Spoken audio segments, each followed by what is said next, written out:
E, quando, há um ano, a propósito de uma grave doença de Malatesta, quisemos publicar aqui uma notícia biográfica e o retrato do nosso querido camarada, pouco e mal conhecido entre nós, recorremos a vários amigos do estrangeiro. E foi de um deles que um companheiro nosso recebeu a seguinte carta: Bolonha, 10 de junho de 1911. Caro camarada, lamento não poder satisfazer o teu desejo. Amo Malatesta como a um pai, e admiro-o como um dos homens que mais honram os nossos tempos e o nosso movimento. Mas não tenho a sua fotografia nem possuo dados biográficos sobre ele. Sei que é natural de Santa Maria Capua Vetere, Nápoles, que hoje deve ter cerca de 65 anos, que foi um dos discípulos prediletos de Bakunin, que a ele se deve em grande parte a difusão das nossas ideias na Itália, na Espanha e na República Argentina, que tomou parte nos movimentos insurrecionais italianos das Apúlias em 1874 e do Molise em 1877, que esteve na prisão e no domicílio coato uma infinidade de vezes, em suma o que sabem todos os nossos camaradas que mesmo superficialmente conheçam a história do nosso movimento, mas não sei muito mais. É difícil escrever uma biografia de Malatesta, porque a sua modéstia superlativa nunca lhe permitiu escrever ou dizer muito sobre o que pessoalmente lhe diz respeito. Tenho por ele a admiração desconsolada que se pode ter por um herói e por um engenho que se revelou só a poucos íntimos e cujo valor real o mundo ignorará sempre. Teria podido enriquecer a nossa literatura de obras geniais, dar das nossas ideias uma interpretação mesmo superior à que lhes foi dada pelos melhores dos nossos, mas preferiu sempre a ação à teoria e, como Bakunin, pela ação descurou a elaboração para o público das nossas ideias. Basta falar um dia com ele para perceber que tesouro de ideias originais e belas lhe enriquece a mente. Se Pedro Gori foi o poeta e o porta-bandeira da nossa ideia em Itália, Enrico Malatesta é o seu pensador e agitador ao mesmo tempo. Exerce uma enorme influência sobre quem o avizinha, não só intelectual mas ainda moral, porque há nele também um tesouro de bondade, dessa bondade superior que podemos encontrar nos nosso Eliseu Reclus e Luísa Michel. Não sei dizer-te mais, a notícia última da sua doença aterrou-me, e espero que vencerá as insídias da morte e viverá. Se morresse, sinto que morreria uma grande parte de nós e se extinguiria o eco da mais alta consciência anárquica da Itália. Oxalá que viva e que as necessidades da vida lhe permitam dar ainda à nossa ideia alguma coisa da sua alma e da sua inteligência. É o melhor auspício que eu possa fazer nós mesmos e a sorte nosso movimento. Creme fraternalmente teu camarada, Luiz Fabri. Esta carta é significativa, vindo de um dos melhores amigos e discípulos de Malatesta. Agora que chegou de novo a ocasião de falar desta alta e nobre figura do anarquismo, vítima de uma clamorosa injustiça da justiça inglesa e da abjeta polícia secreta internacional, fomos um pouco mais felizes, pois pudemos obter da amabilidade de La Bataille sindicaliste um retrato que julgamos ser da juventude do nosso biografado. Quanto aos dados biográficos, pouco podemos ajuntar à carta de Fabri, e esse pouco sujeito à caução e tirado em grande parte de um livro que combate o anarquismo, mas cujo autor, Pedro Latouche, presta calorosa homenagem ao valor moral e intelectual do nosso camarada. Enrico Malatesta nasceu em 1853, tem portanto 59 anos. Estudante de medicina, aos 18 anos já combatia nas fileiras da Grande Internacional, deixando logo a sua carreira e a sua situação de filho de família rica para se aproximar do povo, viver a vida dele, trabalhando como mecânico. Teve então uma larga e movimentada vida de propaganda e ação, entrando em insurreições. Em 1884 estava no exílio, para escapar a uma longa pena de prisão a que fora condenado, quando instalou uma grande epidemia de cólera em Nápoles.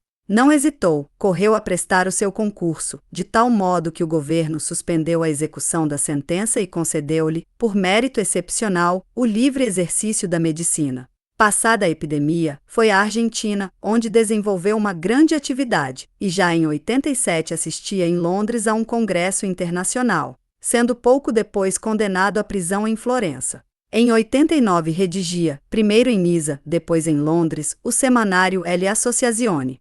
O governo espanhol acusou-o, em 93, de ter chefiado a revolta camponesa de Xerez, condenando-o à morte, à revelia felizmente. Refugiado geralmente em Londres, Malatesta fazia repetidas visitas à Itália. Em 1897 foi redigir em Ancona L. Agitazione, cuja coleção forma um dos mais brilhantes repositórios das ideias anarquistas.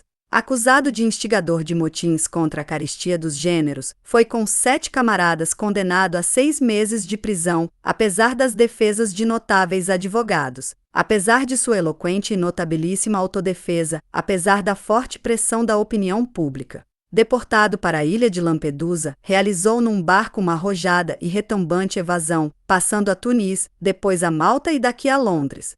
Em 1899 redigiu em Paterson, Estados Unidos, La Questione Sociale, sendo La Rivoluzione Sociale o último jornal que redigiu em Londres. Os congressos a que assistiu, as conferências e controvérsias que efetuou não têm conta.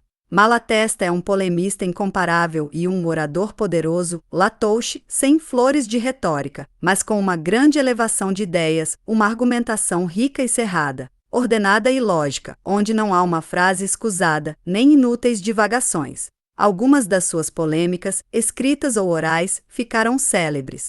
Como escritor, todos lhe conhecem e admiram essas pequenas obras-primas de propaganda, entre camponeses e anarquia, traduzidas em todas as línguas, até em armênio e japonês. Fabry explica na sua carta o motivo por que Malatesta não escreveu ainda grossos volumes, mas estes, e dos melhores, seriam desde já obtidos, reunindo seus escritos profusamente espalhados por jornais e revistas. Esperemos que alguém o faça e que ele próprio nos dê a obra que é capaz de produzir. Que diremos do seu valor moral? Que, herdeiro de extensas terras, as deixa ao trabalho dos campônios? Que, podendo viver da sua pena e da sua cultura, prefere a vida de operário manual. Que todos quantos o conhecem, camaradas e adversários, o estimam e admiram. A prova é o facto recente. Um miserável espião italiano, toscamente disfarçado em anarquista, vendo-o fustigar a guerra ítalo-turca e a agressão italiana, acusou-o de ser espia turco. Malatesta, aproveitando a calúnia grotesca, disse em boletim ao asqueroso malandrim: "Você, suspeito de ser agente da polícia italiana, sobretudo porque não trabalha e gasta larga, acusa-me de espionagem. Pois bem, em reunião pública, exponhamos ambos a nossa vida, expliquemos ambos a proveniência dos nossos recursos. Você até me deve agradecer este meio de se defender de suspeitas. Nenhum insulto, nenhuma acusação formal. Pois, coisa inacreditável, se não fosse um facto, Malatesta por este documento foi chamado aos tribunais, e a polícia obteve contra ele uma condenação a 3 meses de hard labor e o pedido judicial de expulsão. Este absurdo levantou o protesto até de jornais burgueses. Na Inglaterra, França e outros países sucedem-se os comícios. Constituiu-se um comitê, formado por pessoas de várias opiniões, para promover a agitação e angariar recursos para a defesa. Não protestam só anarquistas e socialistas, Malatesta tem amigos e admiradores em todos os campos. Resta-nos falar das ideias de Malatesta, e havemos de falar, porque foram um tanto traídas entre nós pelas traduções e porque será este o único meio de alcançarmos do nosso camarada o perdão para estas palavras de amizade. Como Fabry, temos por Malatesta um amor filial. Não se é parente só pelo sangue, quem traça estas linhas deve-lhe uma parte da sua vida intelectual. Portanto, nestas palavras, vai a expressão dessa amizade, mas também o desejo de apontar o belo exemplo de vida de Malatesta e o de aproveitar o ensejo para falar das ideias que lhe são queridas, como são a nós. Mas como artigo vai longo, será isso tarefa para o próximo número. Segunda, as suas ideias. Prometemos falar das ideias de Malatesta, e vamos fazê-lo muito resumidamente, tocando apenas nos pontos em que elas divergem da corrente comunista libertária dominante em França e que por isso foram alterados pelos tradutores, sobretudo no Entre Camponeses. 1. Malatesta prefere o comunismo, como mais equitativo e de mais fácil e seguro funcionamento que o coletivismo, mas não faz dele a condição sine qua non da revolução, cujas bases essenciais são a socialização dos meios de produzir e a supressão de todas as instituições governamentais. Em 1899, repetia ele na Questione Sociale, de Paterson: no princípio do movimento éramos todos coletivistas, tornando-nos depois comunistas muitos de nós, quase todos na Itália e em França. Finalmente as diferenças foram se atenuando e quase desapareceram ante o conceito da livre organização e da livre experimentação social, conceito essencial ao programa anarquista. Adota, pois, sempre o apelativo de socialista anarquista. Passemos a outro ponto. Nos meios comunistas de França, circulou a ideia de ser desde já a produção superior às necessidades do consumo. Malatesta manifestou sempre opinião contrária. Em regime capitalista, naturalmente, pois o proprietário ganha com a caristia e é ele que regula a produção, as coisas produzidas não bastam para o consumo real da população. As chamadas crises não indicam uma sobreprodução real, mas um subconsumo. A crise porque a grande massa popular não tem meios. Não tem possibilidade de consumir segundo as suas necessidades, restringidas pelo salário. Mas não faltam os meios, terras, máquinas, matérias-primas, braços, de produzir com abundância. Enquanto subsistir o monopólio dos meios de produção, a limitação dos nascimentos não resolve o problema, como se vê nas regiões mais ricas e menos habitadas. E só quando tudo for de todos e para todos é que os homens poderão e saberão restringir a procriação, se isso depois for necessário. Uma consequência prática desta insuficiência atual da produção é que, em greve geral revolucionária, será preciso regressar quanto antes ao trabalho em proveito de todos, tomando logo posse especialmente dos meios de aprovisionamento e reorganizando a produção, sob pena de provocar uma reação das massas. Daí a necessidade de agir rapidamente e de estar disposto e preparado para a insurreição. Malatesta foi sempre o mais extremo defensor da organização, princípio essencial à sociedade e ao anarquismo. E não se limita a combater os individualistas e anti-organizadores, cujas doutrinas ele considera, além de falsíssimas, extremamente danosas e dissolventes, e dos quais entende que o socialismo anarquista deve energicamente separar-se, quando não se trata de uma mera questão de palavras. Combate também o que ele chama o erro do harmonismo, resultado de infiltrações individualistas no comunismo, consistindo em confiar na harmonia natural e espontânea, no livre jogo da natureza. Ver os Ênios 23 e 24 da Sementeira. Quanto à organização operária, Malatesta, continuando e clarificando as ideias de Bakunin e da Internacional Federalista, propagou sempre as ideias fundamentais do que se chama hoje o sindicalismo, muitas vezes até com as mesmas expressões, que se supõem novas, como ação direta. Em 1897, em L. Agitazione, a propósito do Congresso Operário de Tolosa, escrevia Malatesta, repissando velhas ideias suas. Não queremos impor o nosso programa às massas ainda não convencidas, e ainda menos tomar uma aparência de força fazendo votar pelos operários, por meio de surpresas e de manobras mais ou menos hábeis, declarações de princípios que os operários não aceitam ainda. Não queremos que o nosso partido se substitua à vida popular, mas trabalhamos para que essa vida seja ampla, consciente, ardente, e para que o nosso partido possa exercer no meio dela a parte de influência que lhe vier naturalmente da atividade e da inteligência que souber pôr na sua propaganda e em toda sua ação de partido. E uma das principais razões das nossas mais recentes desavenças com os socialistas democráticos foi a pretensão que eles têm de querer, contra a nossa reclamação de ampla liberdade para todos e de solidariedade na luta econômica, assambarcar o movimento operário,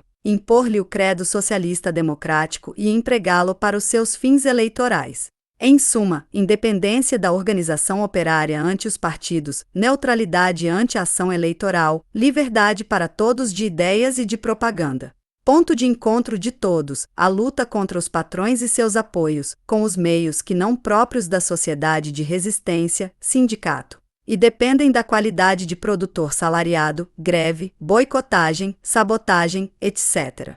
O sindicato teve sempre para Malatesta, como para os modernos sindicalistas, não só o papel de associação de resistência ao patrão, mas o de núcleo reorganizador da nova sociedade socialista na Revolução, pois a vida social não sofre interrupções. Ver o artigo publicado no número 35 da Sementeira, traduzido de L. Agitazione, de Ancona, número de 18 de junho de 1897. E como funcionará a sociedade futura? Por meio de sindicatos, de associações produtoras. Penso que os encarregados dos serviços públicos serão as associações dos que trabalham em cada serviço. que estas associações olharão por certo ao mesmo tempo ao bem-estar dos seus membros e à comodidade do público, e que serão impossibilitadas de prevaricar pela fiscalização da opinião pública, pelos laços de dependência recíproca com as outras associações e pelo direito de todos a entrar em qualquer das associações e a fazer uso dos meios de produção que elas empreguem. L. Agitazione, 2 de dezembro de 1897. Em vários pontos, porém, divergem as ideias de Malatesta de uma certa corrente sindicalista e um dos principais é a sua rejeição do automatismo revolucionário dos sindicatos. O sindicato é bom terreno revolucionário, é uma excelente escola de luta de classe e de solidariedade operária. Mas entre os operários há também concorrência e antagonismos, por causa do salariato. O movimento de reformas tende, por um lado, a ser tomado como um fim, a legalizar-se, a organização operária pode emburguesar-se, tornar-se centralizada e autoritária. A história do trade unionismo inglês e norte-americano e do corporativismo alemão é elucidativa. O terreno precisa, pois, de semente, a massa necessita de fermento. É o papel dos anarquistas nos sindicatos. Mas a organização operária basta-se a si própria, se isso quer dizer que deve ser autônoma, independente dos partidos. Mas ao lado dela é necessário um partido revolucionário que acolha todas as consciências e energias vindas de qualquer procedência, que desenvolva com toda a franqueza a propaganda e a ação que os anarquistas, sobretudo se são funcionários sindicais, não podem exercer dentro dos sindicatos, que empenhe vigorosamente a luta política, isto é, a luta contra todas as instituições governamentais. Há mesmo lugar para os grupos que, na ocasião oportuna, se deverão encarregar das tarefas que não competem aos sindicatos, nem aos partidos abertos, nem às massas. Tais são, imperfeita e resumidamente expostos, alguns dos pontos principais das ideias que Malatesta tem tão lucidamente propagado e que, aliás, serão aqui desenvolvidos em artigos seus, que traduziremos. Agora parece acentuar-se em França um movimento para essas ideias nos meios anarquistas, mas se ele se tivesse produzido há mais tempo, antes deste momento de atividade e de crise, não assistiríamos aos desvios, ao confusionismo e às hesitações que transparecem das tentativas e das discussões ali em curso.